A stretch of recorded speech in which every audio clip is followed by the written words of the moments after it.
Hey guys, I am driving to teach. Actually, I'm driving to my gym to come off the mat, and then after that, I'll be teaching children's jiu-jitsu class, and then I'm hoping to squeeze in some time to sell some stuff on eBay. If you haven't been following my videos, a way to keep the cash flow going is to sell stuff on eBay.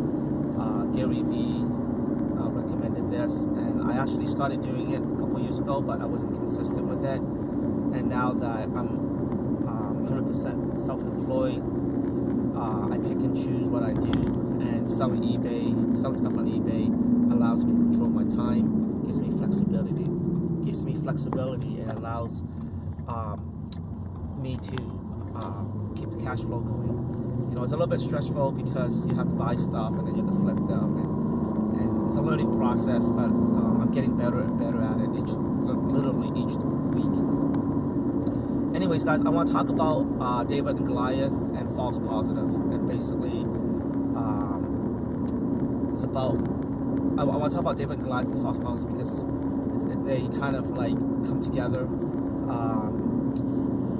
So just in case you're not familiar with the story of David and Goliath in the Bible, you don't have to be a Christian, or a Jews. You should study the Bible because there's a lot of truth in it. So in the Bible, there was a story about this gentleman. His name was David, and his army fought against Goliath's army. Now Goliath was a soldier, and David was just a shepherd boy. Now there's a really awesome book called David and Goliath by Malcolm Gladwell, and he basically analyzed how the underdog a lot of times can win against the bigger guy if they find weak points in their system, or if you're able to perceive and understand exactly where the weak point is. So in the story David and Goliath, David was a shepherd boy, and Goliath was this guy who was like a giant, a common giant. So he's probably, I don't know, 9 feet tall, 7 feet tall, something like that. And he was probably a lot taller than all the guys in the battlefield. And sometimes what they'll do is, instead of having troop fight against troop, they will call one soldier, and the top soldier in their army fight against the top soldier in the other army, and that's it. So it's less bloodshed, right? And no one wants to do it. The Israelite or David's army didn't want to do it. And so one day David went to visit his brother and was asking what's going on. And he said, here's a guy, his name's Goliath. He's challenging all his soldiers and no one wants to fight him. And David goes, I can do it. And King Saul, in the Bible, there's a guy, his name's King Saul. He goes, are you sure? You're just a shepherd boy. And he goes, you know what? The Lord is my shield, right? Anyways, forget about that stuff. What I want to talk about, the nitty-gritty. So in the book Malcolm Gladwell, Malcolm analyzed Goliath, and I forget the exact science word for it, but Goliath probably has this abnormal growth thing where you think of Andre the Giant. You know, he's kind of slumbering. He's not very fast. You know, his motor skills kind of slow. So that's what happens. You know, there's like abnormal growth. You know, and so the pituitary gland, the hormonal pituitary gland in the back of our head, affects the way you grow, and you probably produce too much hormones.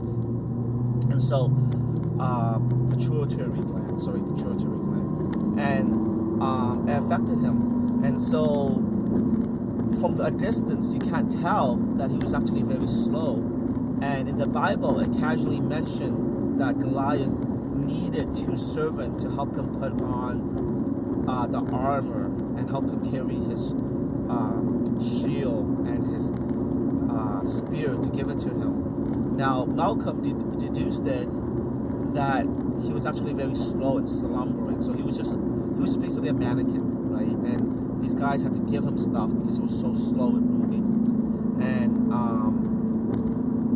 David went into the battlefield without any armor at all.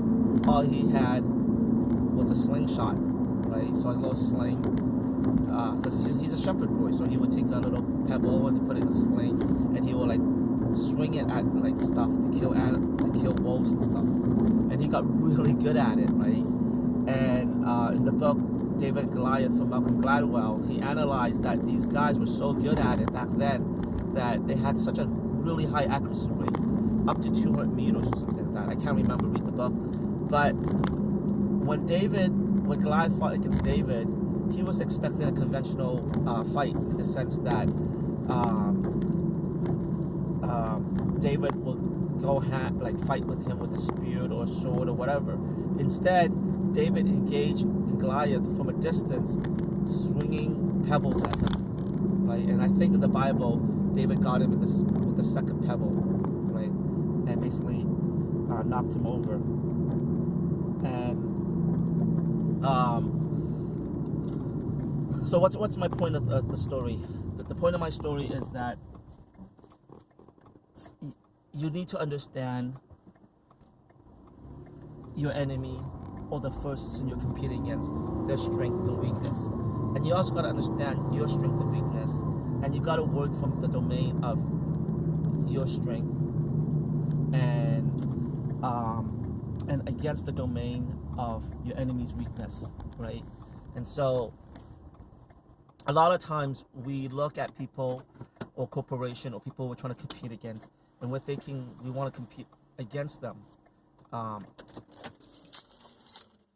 head on, when in fact that's the wrong approach. That's not a good use of your resources and time. What you need to do is you need to engage them indirectly or through their weakness. And a lot of times you got to watch for kinks in their armor, right? And so I want to bring up another point, which is called false positive. So a false positive basically is a test result that came back, and it told you that you had whatever you're supposed to have. Like, so for example, let's just say you got a test for HIV and it came back as positive, and you're freaking out because you thought you have HIV when in fact it's negative. So negative is actually a good thing in this case, right? So a lot of times we will do something and we get the result that we want and we think it's a great thing when in fact it's a bad thing because it's a false positive. And so when I train people to fight, or when I look at people, I watch to see if the result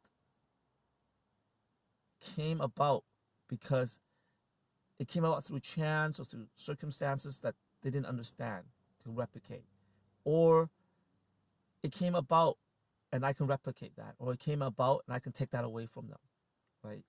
And so it's a false positive. So a lot of times martial art instructors will run a martial art school or teach a system of fighting, and they never test their system, or they test their system a few times and it came back with certain result, and they run with that result, and they create a whole system of combat using that result, and therefore therefore at the beginning it works because it showed a little bit of result, but the more they go down that path, they're following the false positive, so therefore it's actually a very dangerous thing, you know. So you got to watch out for false positive, and as someone who gets really good at something, your goal is to get good at technical proficiency, but also to see deeply, you know. And right now I join a several martial art business community, and I watch these guys. I watch their martial arts school and stuff, and a lot of these guys, to be honest, are pathetic. They don't compete, they don't fight, they don't train properly, and they teach their students a really, really bad methodology of training and fighting. And it's just horrible, right? Just horrible. And I joined these community because I want to glean and learn as much as possible to run a business, because I was never taught that. And but you got to be very careful of martial art instructors who doesn't compete, doesn't fight, or train people to fight or compete. You know what I mean? And I'm talking about not just like point sparring or little rinky-dink karate tournament. I'm talking about at the highest level. You know what I mean? Like at the highest level that they can possibly bring their people to. Now, granted, if you don't have a lot of students, or you don't have people who don't want to compete, then so be it. But there's too many instructors who, to be honest, never got punched in the face, never got thrown to the ground, never got choked, never got their arm broken, never got banged up. You know what I mean? And they're living in fantasy land, like literally fantasy land. And they're teaching you a very, very dangerous thing, you know. So, anyways, I got to take care of a few things. If you like my video, give it a thumbs up,